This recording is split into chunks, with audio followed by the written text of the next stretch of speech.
O mercado cultural é realizado com recursos da Lei Aldir Blanc Rio Grande do Norte, Fundação José Augusto, Governo do Estado do Rio Grande do Norte, Secretaria Especial de Cultura, Ministério do Turismo e Governo Federal.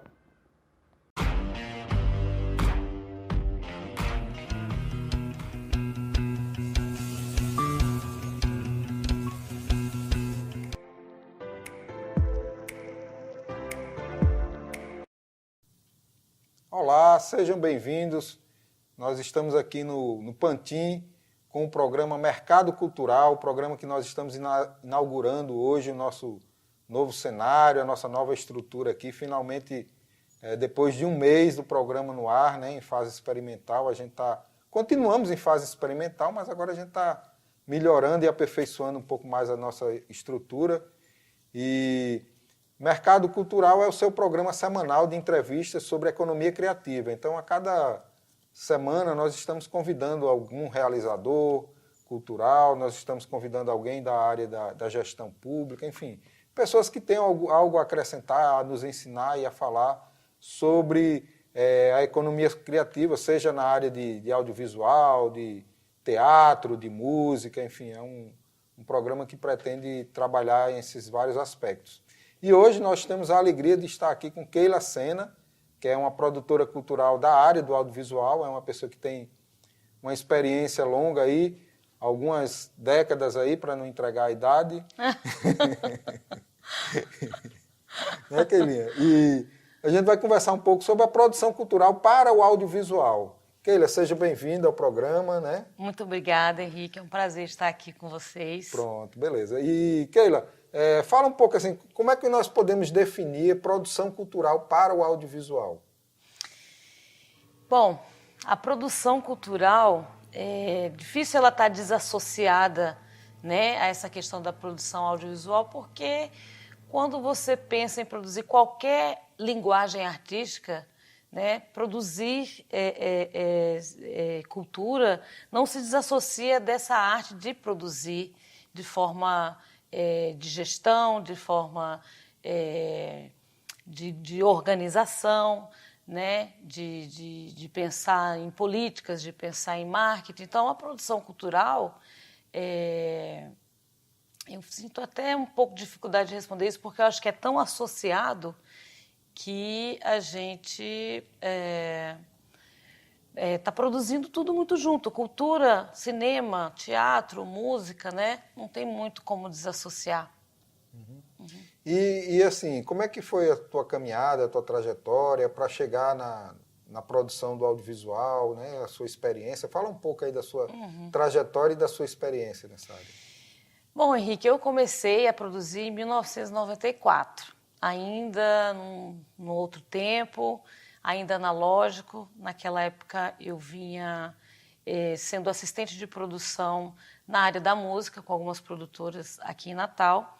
E depois eu migrei para trabalhar com a imagem, com a fotografia, ao qual tivemos a experiência de trabalho juntos, né, com a Zoom Fotografia.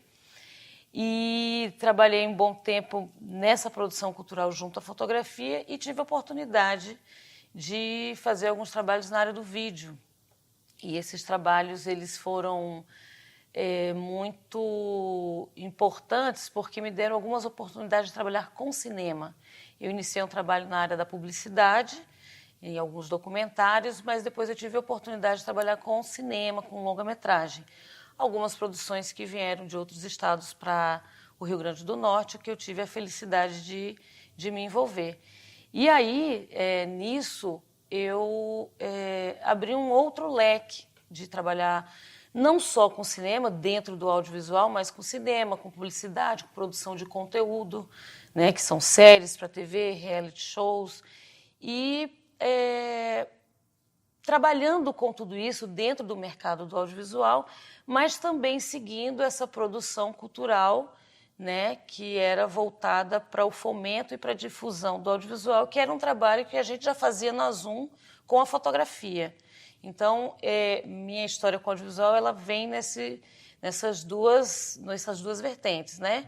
No mercado, como uma técnica, trabalhando, produzindo filmes e conteúdo, etc., e também com essa produção cultural no fomento, fomento, né? No fomento e na difusão. Né? Legal. Então, isso daí eu já venho há mais de 20 anos trabalhando dessa forma. Legal. E o tripé, né? Existe um tripé no audiovisual, que é o diretor de fotografia, o diretor de arte, né? Mas todo mundo é dependente da produção. Todo mundo. Todo mundo. Fala um pouco desse processo aí no cinema, no audiovisual. Então, a produção é o coração, né? Na verdade, é muito difícil, porque o cinema é uma equipe que um depende do outro e nada acontece se não existirem determinadas funções ou departamentos, né? Então, a direção tem o roteirista, que ele faz parte desse departamento, junto com o diretor. Na produção, existem vários produtores. O departamento de produção, existem vários produtores de diferentes perfis que atendem esse departamento, né?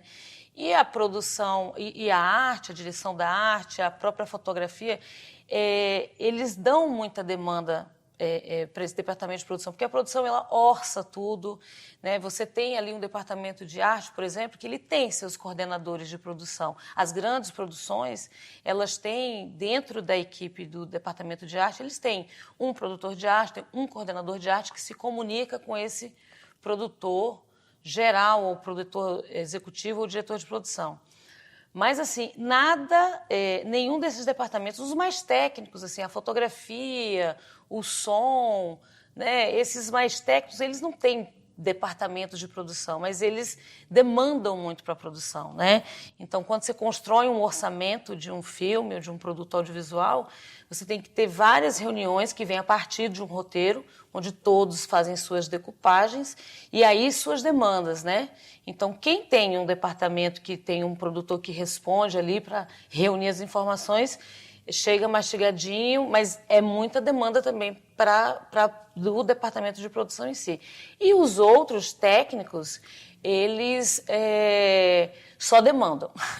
Eles demandam, solicitam, encaminham, dizem o que precisam e pedem.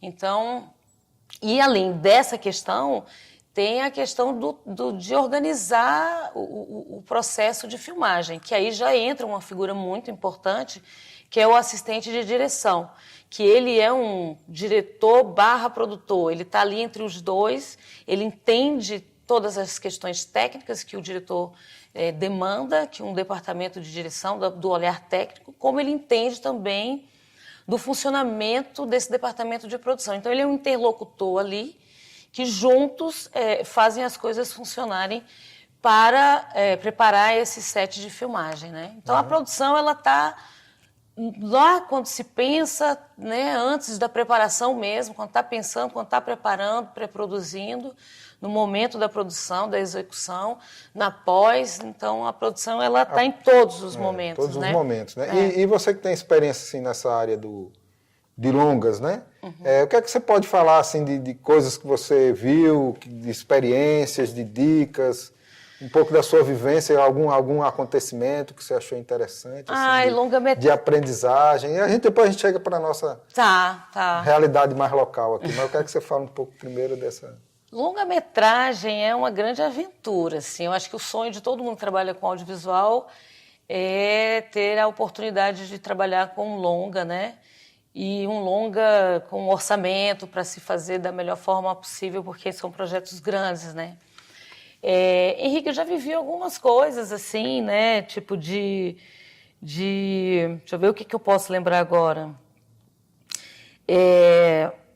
Eu já vivi longa-metragem, situações de, por exemplo, animal de cena, né?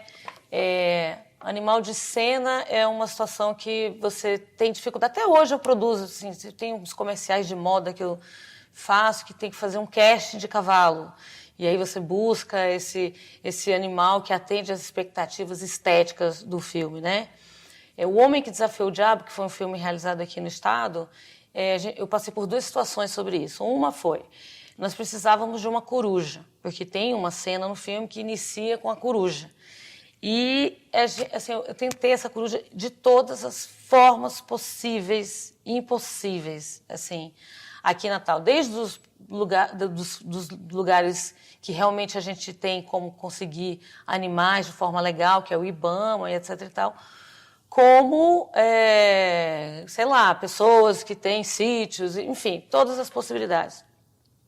E não consegui, assim, tentei inclusive em outros estados, e ninguém conseguia essa coruja.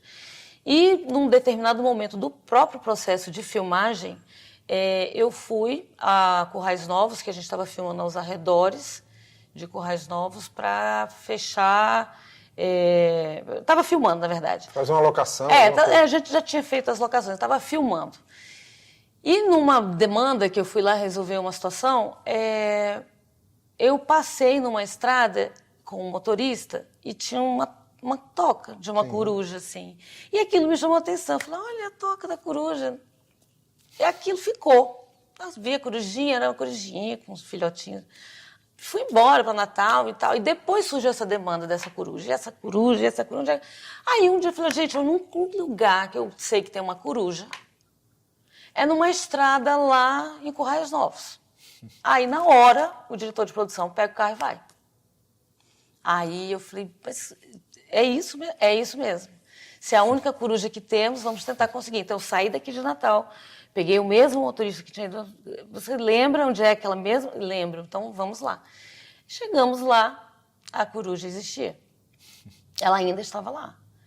Então, a gente pegou a coruja. Na verdade, eu nem fui, eu demandei. Aí ele foi, pegou a coruja. A gente ficou com essa coruja guardadinha por uma tarde, ele chegou no fim do dia. A gente filmou nessa mesma noite com a coruja e no outro dia ele devolveu a coruja para a toca. Assim como eu tive uma outra demanda de continuidade, assim, tive um boi que precisava filmar. Era uma cena que o boi tinha que ser, era o boi mandigueiro que chamava, era um boi de vaquejada. E ele tinha que ser bravo. Na cena pedia que fosse um boi bravo. E aí estava se filmando ali em Apertados, em Currais Novos, essa cena de vaquejada com Marcos Palmeira. O problema é que o boi era manso. Então o boi ia, depois ele só avisava, assim, meio que não corria, deitava. E isso virou um problema, porque não atendia o que a cena pedia. Então, eu também estava aqui na base em Natal, eu preciso conversar com a continuista. Eu fui lá em Currais Novos conversar com a continuista, ela me explicou, me disse qual era a característica física, levei uma foto e fui para Jucurutu visitar os pastos, as fazendas, para pegar dublê. Então, eu produzi uns dublês de boi para poder... Aí eu cheguei lá com uns 3 reservas, assim, porque já tinha algumas cenas que ao final estavam valendo, que iam subir para edição, mas assim, ele não estava respondendo, assim. Então eu cheguei com essa galera aí de boi para poder filmar. E aí essas coisas são loucas, que eu nunca tinha pensado na vida fazer algo do tipo. Mas, por exemplo, já tive que mandar medir nível de profundidade do açude de gargalheiras e o nível da pureza da água para poder fazer cena dentro da água. Já tive que desmontar barracas barracas de praia, na Praia do Forte, uma série de barracas para poder filmar, porque o plano que o diretor queria, as barracas não valiam. Ele queria aquela beleza da praia, mas aquilo impedia, então eu tive que negociar com os barraqueiros, a gente desmontou tudo ali, uma coisa que o cara trabalha todo santo dia, lógico que ele foi remunerado, para depois montar de novo para que ficasse E bacana. O grande lance da locação é esse, né? Você tem que pegar a locação, adaptar para o que vai ser feito e depois devolver do jeito que... A locação ela tem que atender à expectativa estética, né, do que o roteiro pede. Ali... Só se for impossível, assim, realmente, só se for muito impossível. Se o filme puder e tiver orçamento, ele vai fazer tudo. Ele vai mandar tirar a barraca, ele vai... Como, por exemplo, no próprio O Homem que Desafiou o Diabo, na cena, na cidade que era a principal do filme, nós alugamos uma série de casas para poder fazer as casas, fazer os cenários, assim, né? Que entrava essas casa de fulano, de Beltrano, cartório. A gente alugou uma série de casas, tirou os móveis dessas casas e montou toda ela com o que o filme pediu, com a arte do filme. E aí se pagou para essas pessoas alugaram outras casas para morar por aquele período, a gente pintou e depois devolveu pintada. Quer que volte a cor original? Quero. Então volta de novo. Então, se o projeto tem verba, ele faz tudo isso, ele mobiliza tudo, né? Eu já fiz alguns trabalhos nesse sentido, assim, de ver grandes transformações. E depois volta tudo ao normal. Legal. Bom, o programa Mercado Cultural está sendo transmitido ao vivo pelo YouTube, Facebook, e as pessoas que quiserem fazer alguma pergunta aí para a Keila, né, que estejam assistindo o programa, pode mandar aí pelo YouTube ou pelo Facebook que a gente pergunta para ela aqui. Mas, Keila, falando um pouco agora de uma produção do audiovisual local, como é que você traça um perfil ou como é que você fala da cena do audiovisual aqui no Rio Grande do Norte, né? Para a gente começar do Rio Grande do Norte, e a gente pode falar um pouco do Nordeste também depois. Henrique, aqui nós estamos num momento muito bom, né? Assim, a efervescência na produção audiovisual aqui na cidade, no estado, na verdade, ela está muito boa. A gente tem um momento, assim, do ponto criativo muito aquecido, as produções são muito boas, né? A gente não tem mais uma baixa estima que existia há 15, 20 anos atrás, onde a gente não fazia produções de ficção, por exemplo, que envolvesse esses departamentos todos, arte, a fotografia, que fosse uma coisa muito bem pensada e que tivesse, né, esses criativos trabalhando como se trabalha normalmente no mercado cinematográfico, né? Então, assim, a gente tem obras que circulam o mundo, a gente não tem mais esse problema da fronteira, né? Não é mais, assim, aquele patinho feio que quando a gente começou a trabalhar com audiovisual e nesse fomento a gente tinha. Tipo, todo mundo faz e a gente não faz. A gente faz e faz muito bem, né? Então, assim, e também faz muita coisa, né? Sobretudo, quando a gente pensa os recursos que nós temos investidos no audiovisual, que a gente pode colocar assim que é praticamente nada. A arte do cinema é muito cara. Trabalhar com cinema é caro, como teatro, enfim, mas assim, produzir filmes não é barato. Então, o setor do audiovisual aqui no estado assim, merece muitos vivas, porque saem filmes de curta-metragens que a gente pensa que tem um investimento muito grande, quando você vai ver, é nada. E as pessoas estão ainda trabalhando, recebendo pouco, as pessoas estão ainda abraçando a causa de fazer, mesmo que financeiramente isso não tenha um retorno que a pessoa possa dizer, não, eu vivo de cinema, eu posso passar o resto da minha vida fazendo isso porque eu estou me estabilizando nisso.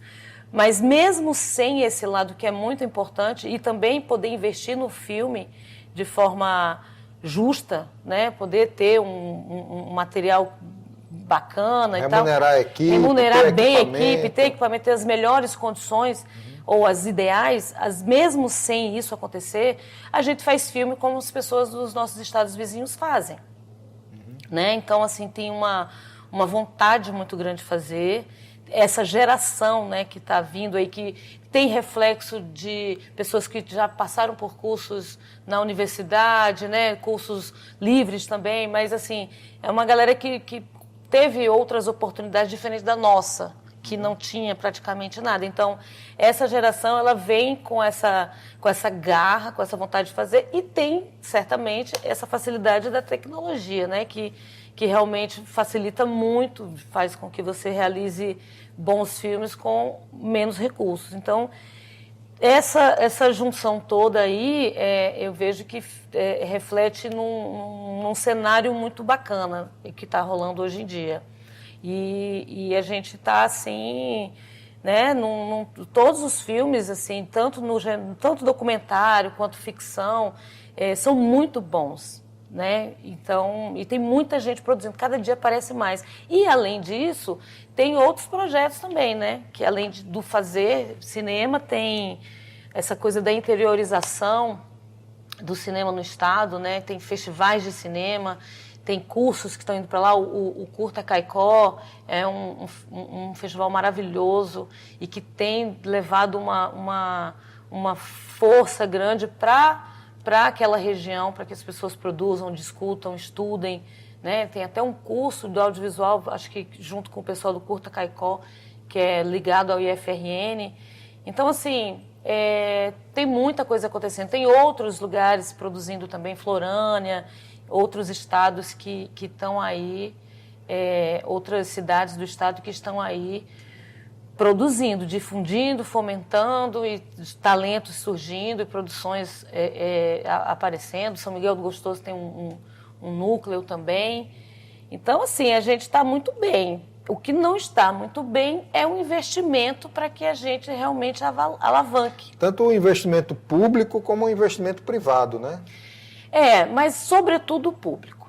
O público, ele é fundamental, a política pública, né? Nós temos aqui um edital que funciona e a gente deve dar o crédito que esse edital foi que fez com que esse fluxo de produções acontecesse, mas ainda não é um edital, ele está longe de ser um edital que seja um valor adequado para as produções, mas existe. Só que aí a gente sabe que dentro das burocracias muita coisa acontece, é anunciado e ele não acontece no ano, as verbas não giram da forma que a gente precisaria que acontecesse para realizar.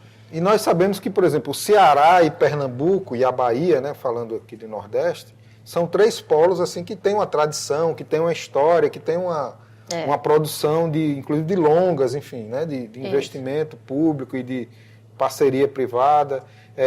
Mas eu acho que seria interessante sempre a gente se comparar um pouco com a Paraíba, né? Sim. E que eu acho que é um pouco mais próximo da nossa realidade. Como é que você vê Rio Grande do Norte e Paraíba? Como é que você... Eu acho assim, a gente sempre se inspirou na Paraíba, né? Porque a Paraíba está aqui do lado e é um diálogo mais próximo, e a Paraíba sempre foi muito solidária. Ela tanto foi muito solidária ali, numa geração que a gente começou a fazer esse trabalho de militância, que construiu o Goiamão Audiovisual, que outros projetos eram acontecidos, como eles continuam sendo solidários nesse novo momento com essa geração que está aí produzindo. Eles têm uma tradição cinematográfica, coisa que nós não temos, mas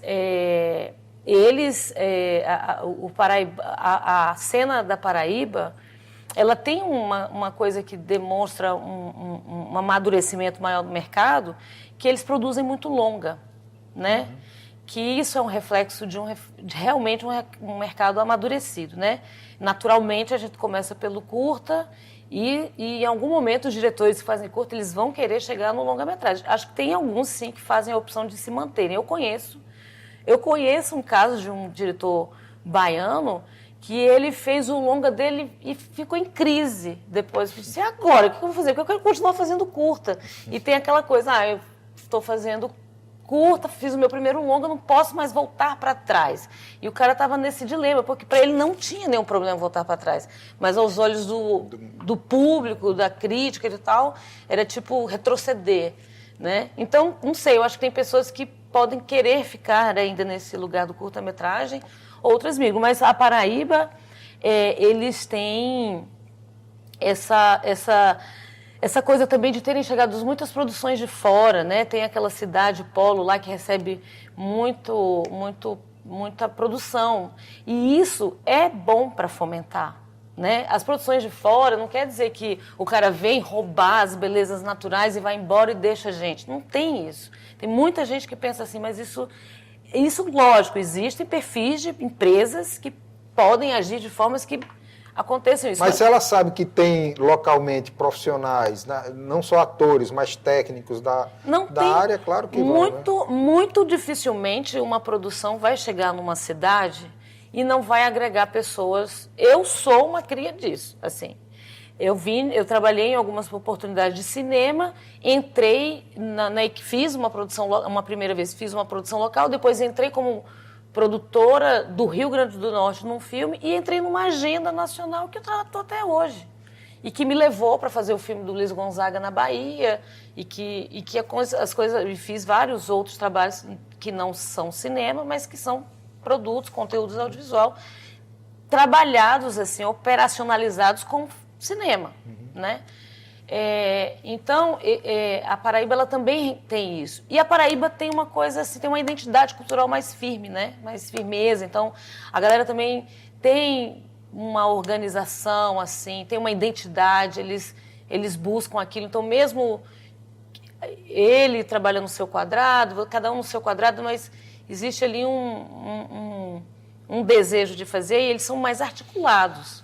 Eu confesso a você que eu nem sei bem como é que está hoje, mas assim, é um exemplo de toda uma vida, eu vejo eles são muito articulados politicamente falando, né? Então essa organização faz com que reflete, quem tem editais com números de orçamento significativos, né? E que tenham outras atividades como festivais, como cursos, como editais também privados, enfim.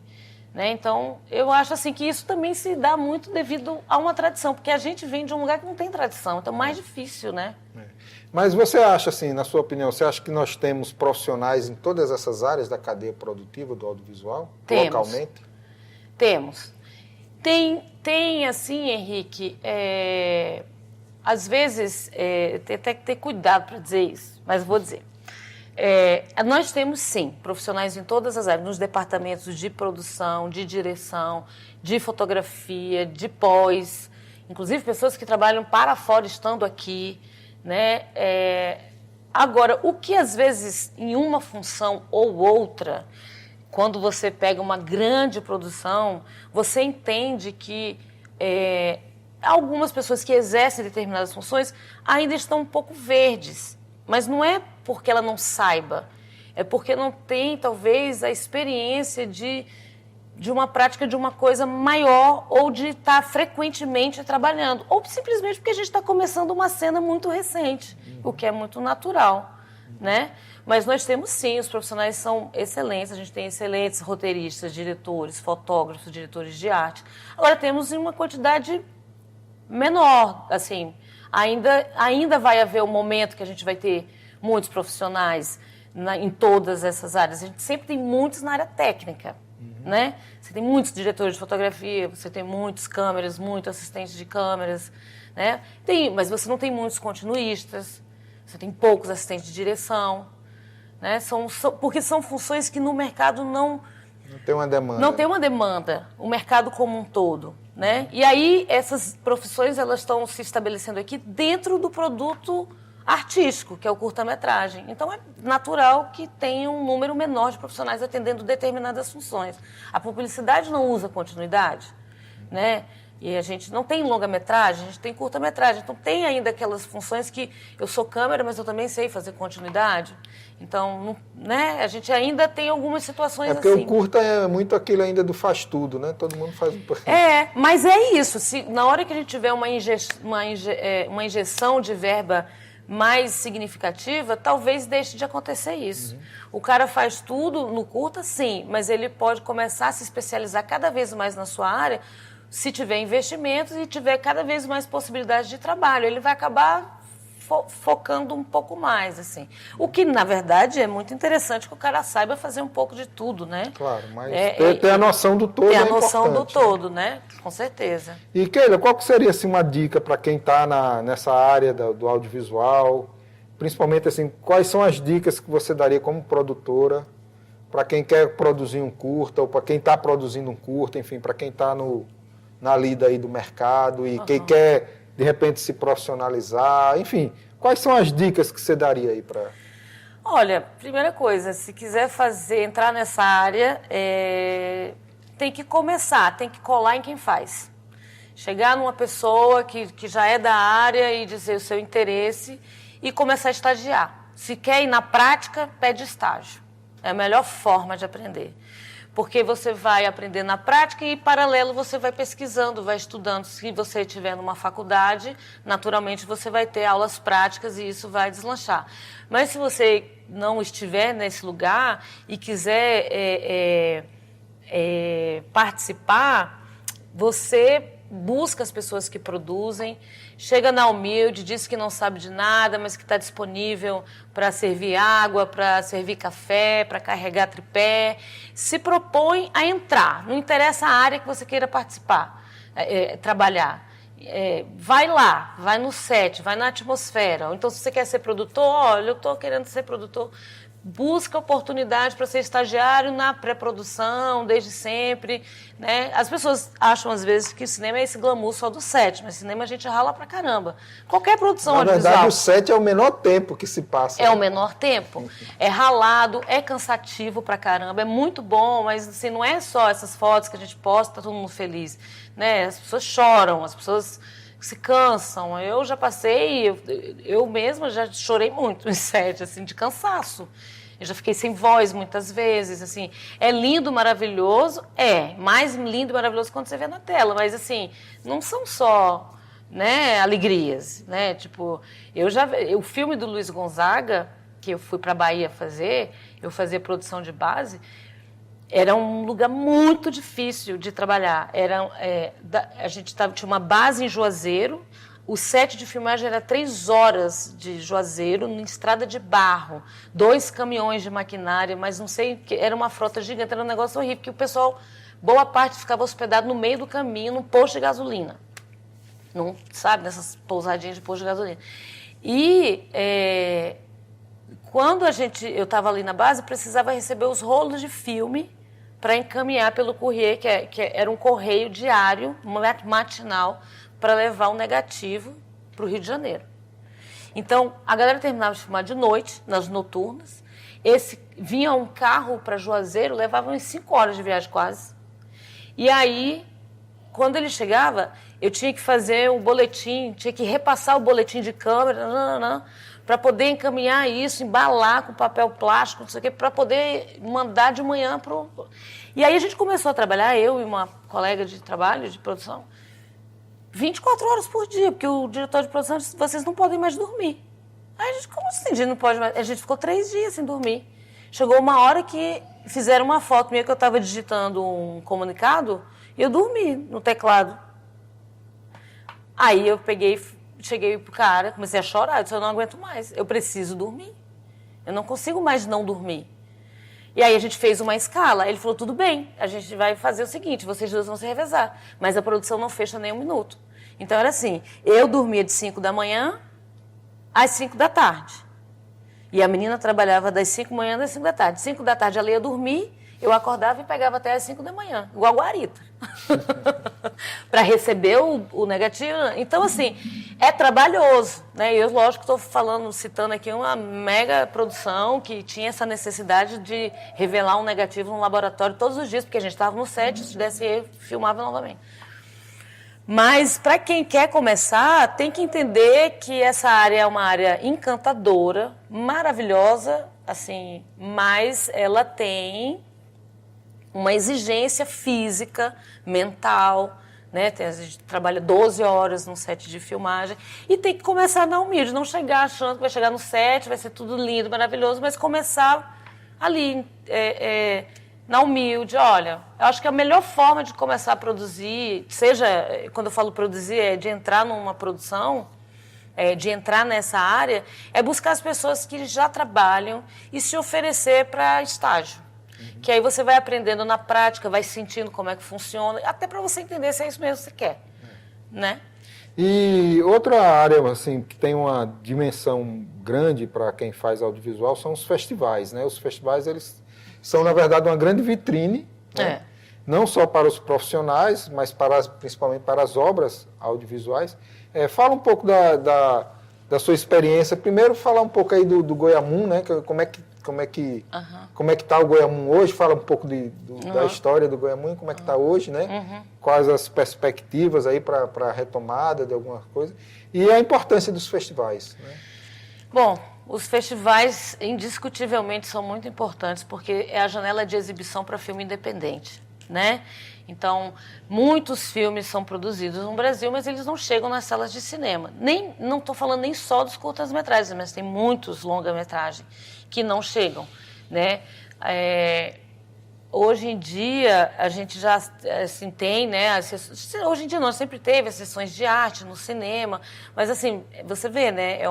É um dia na semana que tem uma sessão para um filme de arte que nem sempre é brasileiro, né? Mas que são filmes de mais de produção independente. Então, não se pode pensar em produzir de forma independente e não levar filmes para festivais. Eles são muito importantes para poder dar essa visibilidade a essas produções, né? Então, a gente começou o Goiamum Audiovisual aqui em Natal em 2007, pensando justamente em ser essa janela, mas também de ser um espaço para realizar atividades de capacitação, porque naquela época não existia cursos regulares, né, nem em faculdade, nem na universidade, não existiam festivais que tivessem um formato, digamos assim, mais agregador em nível de atividades, né, que trabalhasse, que ajudasse a desenvolver um cenário, né, onde tivessem pessoas que estivessem fazendo cursos, palestras, que tivessem reuniões com cunhos mais políticos, né? Quando a gente começou o Goiamum, ele veio numa nova tendência de festivais. Nós tínhamos no Brasil, a grande maioria dos festivais eram festivais de tapete vermelho, onde você tem exibições de longa-metragem, que você tem ali grandes estrelas e que uma coisa, né, mais pomposa, Glamour, né? mais glamurosa. E aí a gente tinha também os festivais universitários, as mostras universitárias, a coisa dentro do ambiente acadêmico. Mas era uma tendência nacional mesmo de festivais que tivessem esse perfil. E a gente chegou e trouxe isso para Natal. Você sabe muito bem que você é um dos idealizadores do Festival Goiamum. E ele vem com essa importância de ser um espaço de diálogo, de conhecimento, de troca, né, a respeito do audiovisual e suas todas vertentes, né? Então, quando a gente fala em audiovisual, tem uma série, não é só o filme que está sendo produzido, mas fala-se de capacitação, fala-se de política, fala-se de criação, de estética, é uma série de coisas. Então, um festival que abarca todas essas discussões, né? Então, os festivais também hoje, em sua grande maioria, são assim, né? Em qualquer lugar do planeta. Mas, óbvio que ainda existem esses clássicos que têm esse formato mais glamuroso. E o Goiamum, ele vem numa crescente, assim, eu não consigo desassociar, e não consigo, sobretudo porque escuto isso dos realizadores daqui, desassociar o crescimento da cena audiovisual potiguar vinculado ao festival, né? Uhum. Não estou dizendo que o mérito do crescimento da cena é do festival, mas é uma coisa que veio concomitante, porque fazendo assim, se fosse fazer um inventário da quantidade de cursos, a quantidade de palestras, de encontros, de profissionais, né, realmente intercâmbio, né? Da indústria, sim, de intercâmbios, de projetos, esse ambiente, né, criativo e cheio de ideias e tal, ele certamente contribuiu muito para o desenvolvimento da cena do audiovisual. Eu escuto muito isso das pessoas, eu escuto e fico muito feliz, porque não é fácil realizar um festival de cinema, como não é fácil realizar um filme, né? Não é fácil. Então, a gente fez 9 edições, né?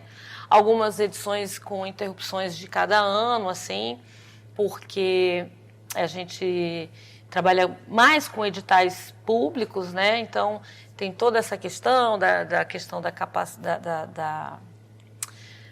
da captação, exatamente, da verba e tal. Mas Eu vejo que o festival está muito alinhado com o que tem sido feito a nível de festivais no Brasil. A gente conta com curadorias de pessoas da cidade, também pessoas de outros estados, que têm outros olhares, outras vivências, outras experiências. Né? O festival sempre teve isso, de trazer pessoas do Nordeste, do Sudeste, não fica nem só no Sudeste, nem só no Nordeste. Eu acho que é plural mesmo, porque são experiências regionais e de nacional como um todo, né? Que contribuem para a gente também ficar alinhado. Eu fiquei muito feliz que a 9ª edição do Goiamum, que eu dei o tema de acessibilidade, a gente fez um seminário sobre acessibilidade no audiovisual e trouxemos os acadêmicos referências no Brasil que tratam sobre a acessibilidade. E eles, assim, falaram, olha, esse é o primeiro festival no Brasil que promove, que coloca o tema acessibilidade e traz a acessibilidade, abraça e traz para dentro do festival. Normalmente, quando acontece isso nos festivais, somos nós que chegamos, somos nós que provocamos. Então, a gente também teve esse protagonismo aí que foi intuitivo, na verdade não sabia disso, e foi muito legal. E é isso, agora os planos é realizar a 10ª edição. Eu pensei... 2020 está meio... eu pensei que a 10ª edição fosse em 2020, mas devido à pandemia não vai acontecer. E eu também... a proposta do projeto, a programação, tudo que está ali, ele está tão bem desenhado e tão bem amarrado, assim, que eu não acho justo fazer online. A gente... Sim, posso até fazer algumas... Tem um formato online de uma programação promovida pelo Goiamum, mas não será a 10ª edição, porque a 10ª edição, acho que ela é realmente... Eu espero que em 2021 seja possível, que a gente retome, né, esse trânsito social e que seja possível a gente realizar. E também uma novidade é que o projeto ele se propõe agora a ser bienal. Por isso, a 9ª edição foi em 2018 e a 10ª seria em 2020, mas excepcionalmente não poderá ser. E aí a gente vai ter que colocar mais à frente, quando for possível e seguro realizar, né? E você que acompanha assim também a cena nacional, como é que está a situação dos outros festivais a nível nacional? Porque você falou dessa versão online, tem muita gente fazendo essa opção. Até Cannes. Né? Pois é. Muita gente fazendo essa opção da versão online, né? Como é que está essa discussão? E não tem outra saída, né? Quem quiser fazer alguma atividade de difusão do cinema tem que ser através da internet, não tem outro jeito, porque os festivais, o melhor de tudo é isso, é aglomerar as pessoas, né? Você promove o festival para ter plateias grandes, para ter esse público para trocar e etc. Então, não tem como realizar. E o acesso da internet é democrático, né? É uma excelente solução. E tem muitos festivais fazendo isso. Inclusive, o Curta Caicó vai fazer agora, em agosto, essa versão online do Curta Caicó. O Curta Taquari, do nosso querido Alexandre Soares, também foi. Enfim, os Festival de Brasília, as pessoas estão, para não deixar de acontecer, porque naturalmente, quando você vai fazer um festival, você já está com tudo programado, você já tem aquela programação para ser executada, aí se adapta, né? Eu acho excelente, assim. É lógico que é uma coisa mais fria, né? A gente não pode negar isso, porque festivais de cinema são calorosos, né? Esse ambiente que você encontra pessoas, reencontra pessoas, que você troca ideia, né? Então, realmente, não ter esse contato muda um pouco essa sintonia, mas é a única saída que se tem, né? Sobretudo para os realizadores que têm seus filmes para serem lançados e querem que sejam vistos, precisam que sejam vistos, querem falar sobre algum assunto naquele filme. Então, engavetar um filme é muito frustrante, né? Então, tem várias situações. Tem o cara que quer conhecer novos trabalhos, pessoas que querem falar sobre temas importantes. Então, todo mundo está afim de fazer alguma coisa, né? Então, a única saída é fazer online mesmo, não tem outro jeito. Além do que, a gente não sabe quando é que isso vai mudar, né? Então, a gente tem que se adaptar mesmo, assim, para poder não deixar de ter a fruição, né? E como é que eu gosto assim dessa coisa da dica, né, para quem está começando? O que é que você recomenda para quem quer colocar um filme num festival, por exemplo? Alguém quer colocar o seu curta lá no Goiamum? Como é que funciona normalmente, né? Essa inscrição, essa candidatura do filme, quais são os critérios que normalmente se observa numa produção para que ela tenha condição de participar de um festival? Então, os festivais, de um modo geral, eles buscam produções que tenham até 2 anos, uma janela de 2 anos de produção, né? Que ele exista, digamos assim. Então, normalmente é um regulamento onde você vai ter uma curadoria que vai avaliar os filmes recebidos em cima dos critérios colocados nesse regulamento. Então, cada festival tem seu perfil, obviamente, mas falando, por exemplo, do Goiamum, que segue uma linha de vários festivais, você tem um período de inscrição, você pode escrever seu filme. Normalmente, o ideal, assim, quando se fala de curta-metragem, é filmes de até 20 minutos. E aí, você vai ter que responder algumas, né? Você tem que ter até 20 minutos, seu filme tem que ter sido produzido até de 2 anos atrás para cá, no máximo. Mas, assim, se não tiver uma coisa muito restrita de ter que ser uma temática específica, é aberto, né? É aberto. E aí, assim, entende-se que os 20 minutos está incluso o crédito, né? Aí, normalmente, essa questão estética é muito livre, a gente não pode, a não ser que seja um festival que peça algo muito, muito específico, que também pode, não tem problema, a pessoa pode querer que um festival seja assim e as pessoas se adequam, se querem ou não participar. Mas normalmente é assim, mas tem essa questão da curadoria. E essa curadoria, muito dificilmente, eu, por exemplo, não participo das curadorias do festival, nunca participei, porque a gente mora numa cidade pequena, as pessoas se conhecem, eu conheço todo mundo, então a gente fica mais imparcial aí nessa questão da decisão. No nacional, não, é diferente, mas na mostra local, assim, eu sempre busco ter pelo menos uns 5 pessoas de curadoria que sejam de áreas diferentes, olhares diferentes, né? Às vezes uma pessoa da academia, uma pessoa que é realizador, o outro que é de festival também, porque esses olhares diferentes, eles colaboram, né, na seleção dos filmes. Normalmente é assim, é um concurso, é uma seleção, né? Você joga lá, faz sua inscrição e, se você atende direitinho aos pré-requisitos e dentro de um critério de avaliação da curadoria, seu filme for selecionado, aí você segue o baile. E, Kelly, você tem a casa de produção, né? Fala um pouco aí da casa de produção. Quais são os projetos? Como é que está nessa quarentena a vida da casa de produção? A casa de produção é uma produtora, né? Eu formalizei o meu trabalho enquanto casa de produção. Engraçado porque quando eu pensei a casa de produção, esse nome já foi justamente nesse modelo de home office. Então, estou super antenada com o tema no tempos de pandemia. Então, eu estou lá trabalhando. Eu acabei de aprovar um projeto no edital da Fundação José Augusto.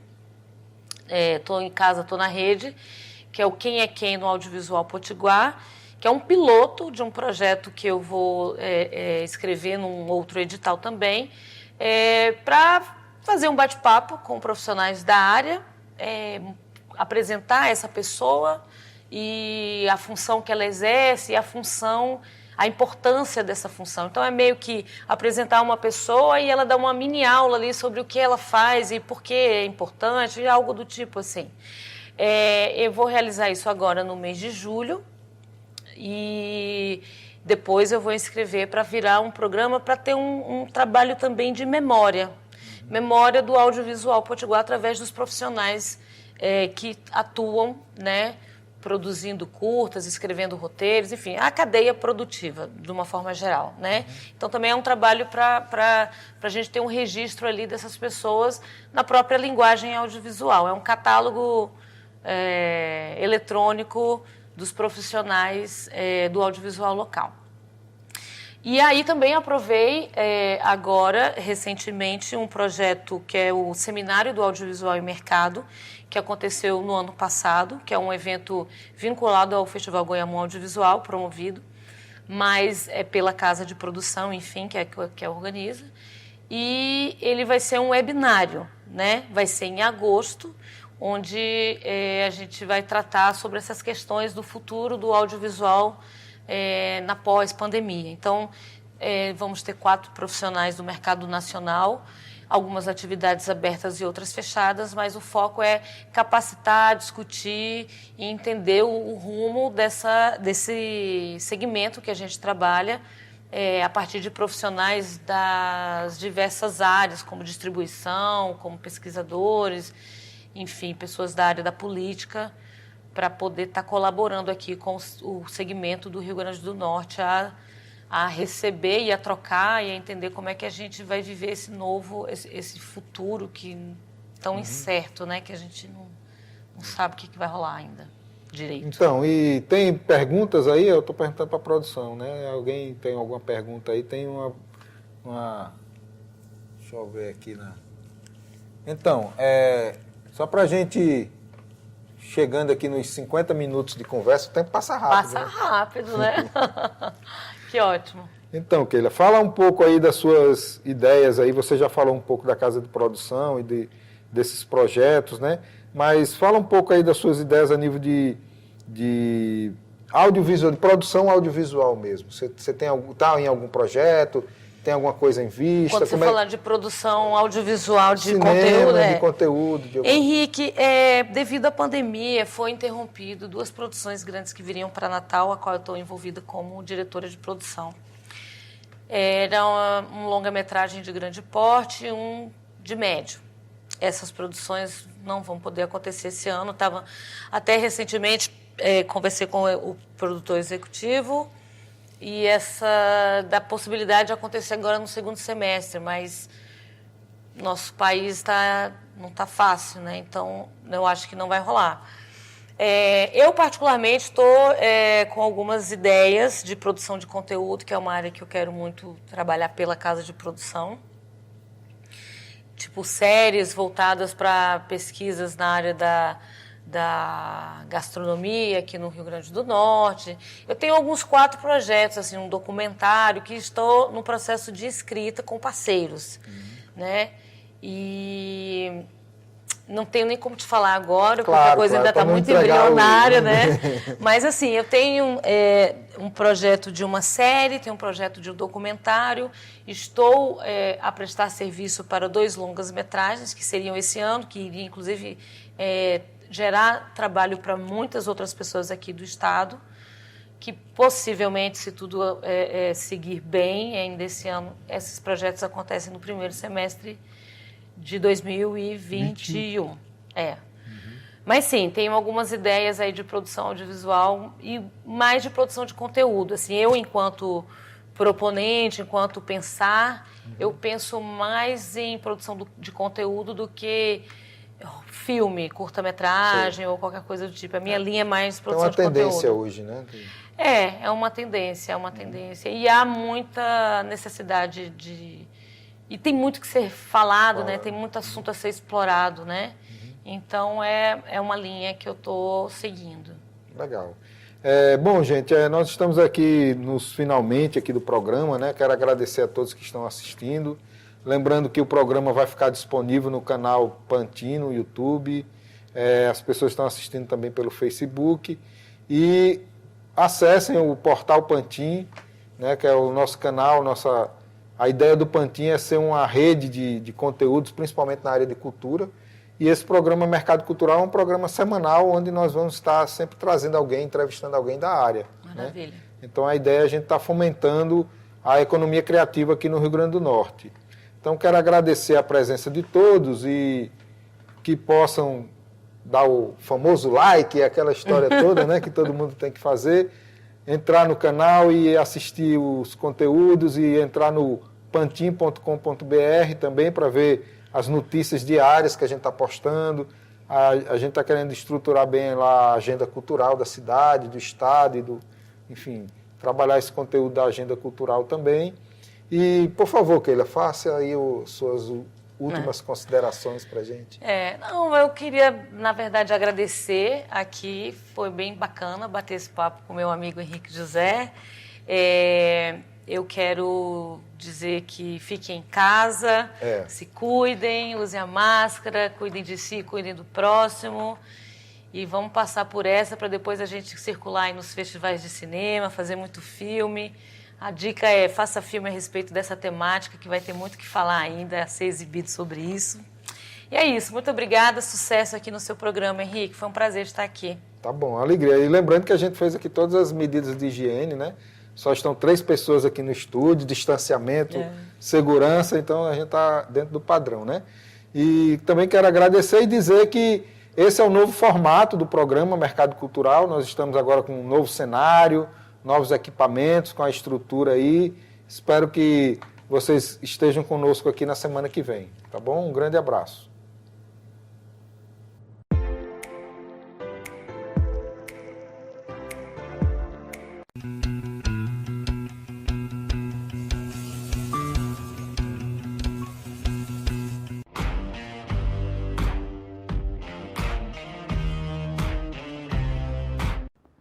O Mercado Cultural é realizado com recursos da Lei Aldir Blanc Rio Grande do Norte, Fundação José Augusto, Governo do Estado do Rio Grande do Norte, Secretaria Especial de Cultura, Ministério do Turismo e Governo Federal.